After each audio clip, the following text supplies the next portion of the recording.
Привет всем, Bear here, second part of the VDV build. If you didn't capture the first part, there's a link. Check it out where we basically got to this stage, which was basically all the painting done. So what's this episode about? All about weathering and also visual interest. So I'm going to explain all those points and also going about the concept, possibly a small base work setting vignette. That's what we're planning to go towards. So something of interest to the vehicle. These are brand new vehicles, basically just used in the last few years by Russian Airborne forces. Haven't been used operationally in Syria or otherwise. Now that doesn't prevent us using our imagination and bits and pieces like that. So that's what I'm going to do. I've got a mask set here from JAS models, and I'm going to use a few of the stencils here just to create some markings on here. So we'll airbrush those on and see what it looks like.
Okay, so we've got these stencils on the vehicle. In case you don't know what they represent, these are the slogans of the Great Patriotic War, or the Second World War, as we call it.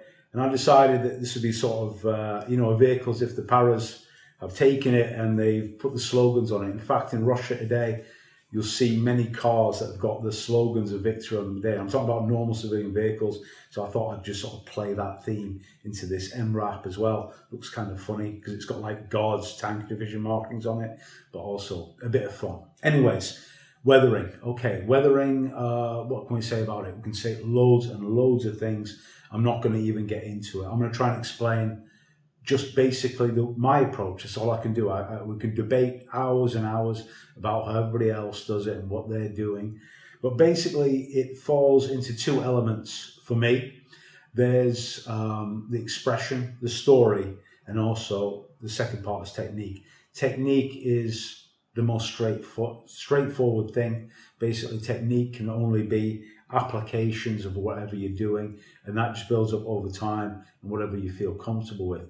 The story is different. For myself, I like each project to have its own personality. There was a stage where I got into basically where I was repeating the same techniques all the time.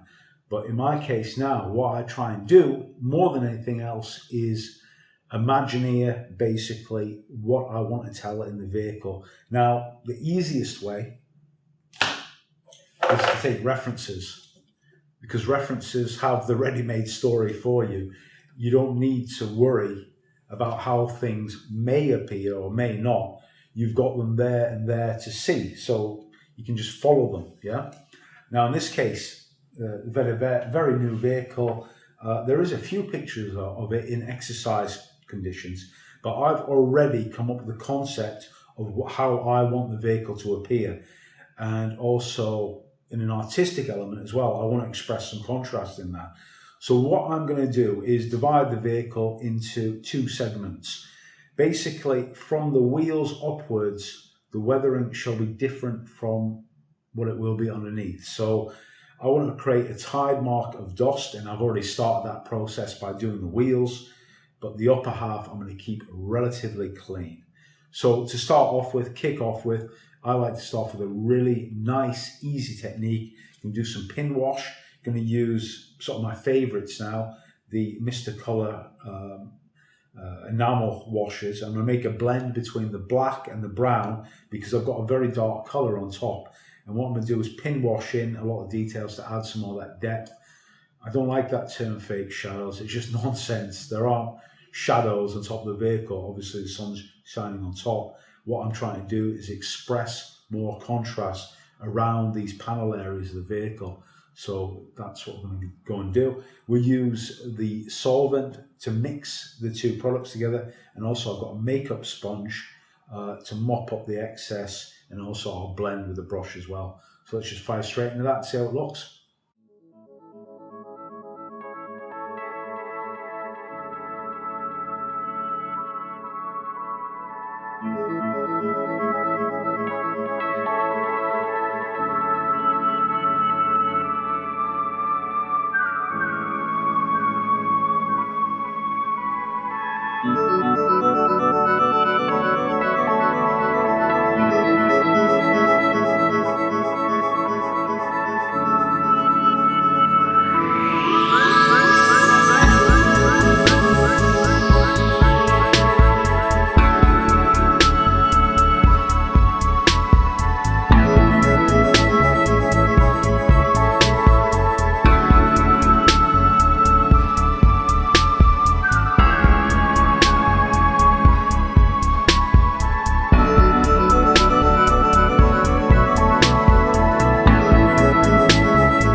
Okay, dark established, basically pin washed, pretty easy.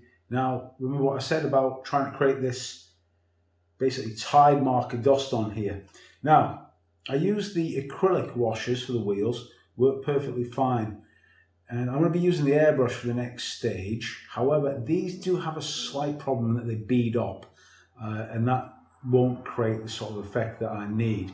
So I'm going back to the old Tamiya's old school technique. We're going to just use the flat earth and the buff. We'll apply the darker tone first, the flat earth. Going to airbrush along here to create this tide mark of dust, of road dust, and also we'll hit the front and the back as well. And the back as well, in the back of a vehicle, what happens, we'll freehand that in. As the vehicle's running along, it creates a dust cloud behind it, and that tends to sort of get scooped up on top. So we'll create that effect just within there. Now, the masks are really easy. This is how I'm going to do a mask. We're going to use paper, and we'll rip it, and then we get a random edge. I'm going to make it a little bit more random than that. And then we'll place that against there because we want to avoid the dust going along there. I want a very definite tide mark effect. So, and also we're going to be airbrushing.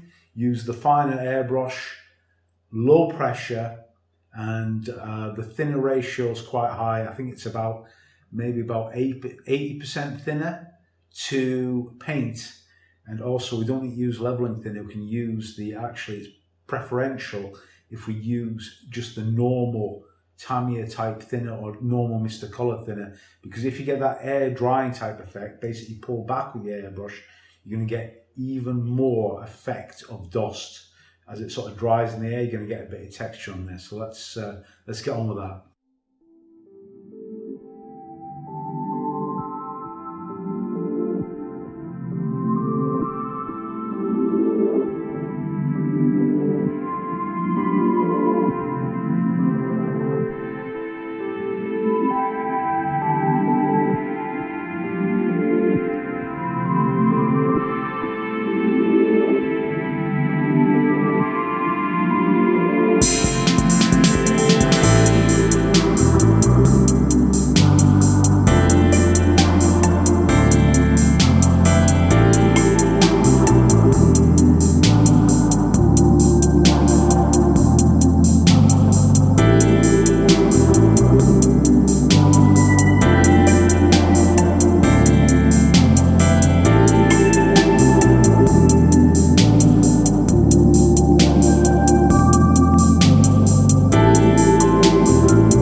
Okay, the airbrush dust effects are completed.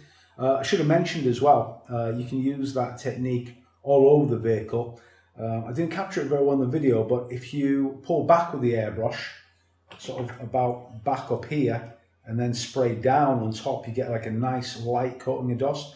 On this one, I just did it at the back, like I explained. I didn't do it overall. I just wanted to maintain that high contrast look, just different style, really. Okay, so next thing we're going to do is continue with this time some sort of mud splatter or just dried earth or whatever you want to call it, using splatter technique. What we're going to do is we need to bring it beneath that tide mark. So it's going to be a very small, quite refined area. I'm very much a less is more type weathering effects type guy, except in some cases. But on this one, I'm going to keep the splatter effects really restrained.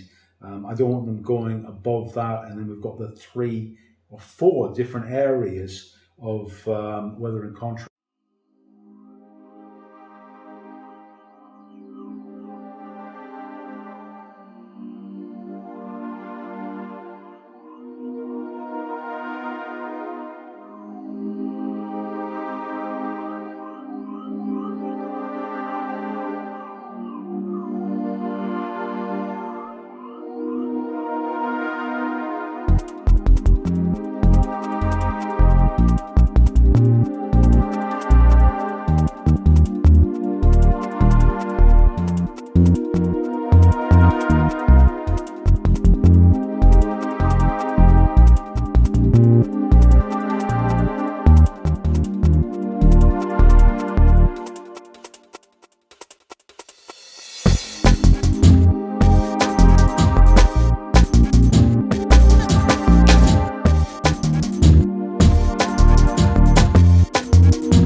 Okay, things are looking pretty good on the weathering side. Didn't explain that last step, but basically after we did that splatter, we used some oils just to do that subtle blending. So I use that as a wash.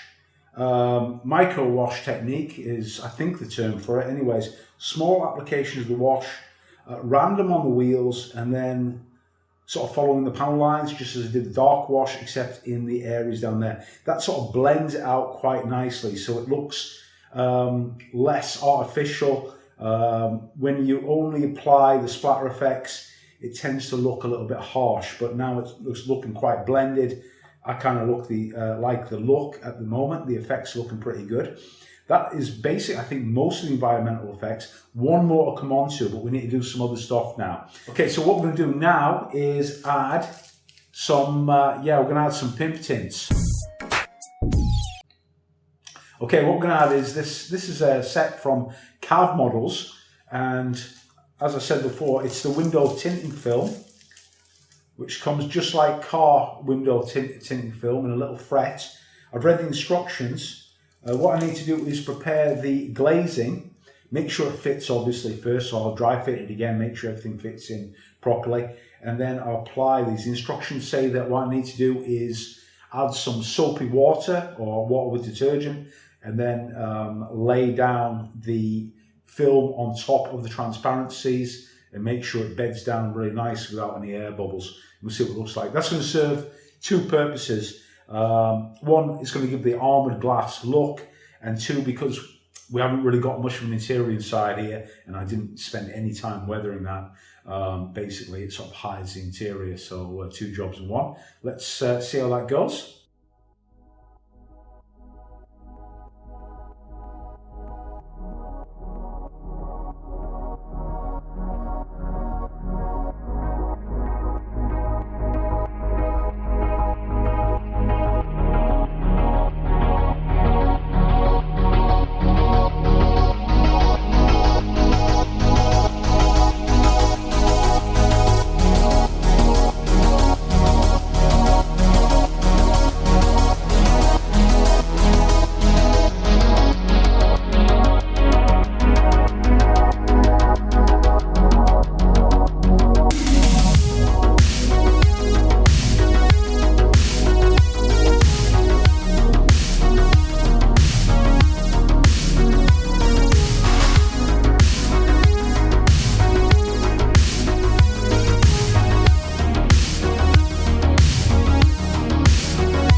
Okay, so tinting film on. I really like the look of that glass. I think it looks pretty awesome. Of course, there's other ways to do that. Of course, we could have painted on a clear green onto it, but I'm going to try that. I'd use it again. I just like the look of it. A slight problem with it might be peeling away a little bit from the sides. I'll check the situation on that. Anyways, after that, I did the final assembly, got all the parts on.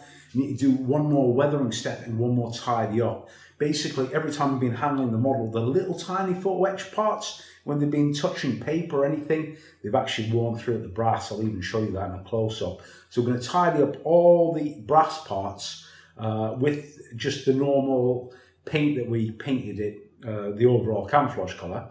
And then we're going to do one more step. We're going to actually do some dry brushing. We're going to dry brush with oil paints. So I'll explain a bit more about that just in a second. Yes, we're going to do some dry brush technique using oil paints. Oil paints, why? We're going to use them because they're nice and translucent. They won't create massively hard contrast. We aren't doing Tony Greenland 1989 style whatsoever. We're going to just do it subtly. The idea is to just sort of, as always, dry brushing pops detail, and that's exactly what we're going to do. So we've got this Winsor & Newton oil paint. This is green light, so it's obviously lighter than that camouflage colour. We're going to hit the edges, going to hit certain areas. We're going to use a raked filbert brush or a flat brush will do it, and we're just going to be very, very subtle application. We're not going to try and hit hard edges or anything, but the beauty of this oil paint is its translucent nature, so it shouldn't be so harsh when we actually use that technique. What we need to do is apply it onto a palette, in this case cardboard, to bring out some of that linseed oil. If you have it oily, you're just going to end up with a mess. It will end up streaking and basically not creating a dry brush technique. So I'll show you the macro. Let's go and get on with it now.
Okay, so here we are. We've actually run out of time this week, but what a good time to stop anyways. The model complete, as you can see. I'll show you in detail a few little aspects of it.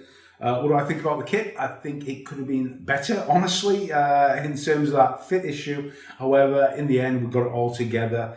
Also looks pretty good. The exterior detail, all that PE might put off a beginner, and I would totally sympathize with that. In terms of the external appearance, now it looks really, really good. It makes me think about the main kit, to be honest, because the main kit had the interior. This one doesn't. But here's the results. What we're going to be doing next week is talking about figures and also a vignette base. So until next time, this is the Bear, and I'm out of here. Пока и счастливо.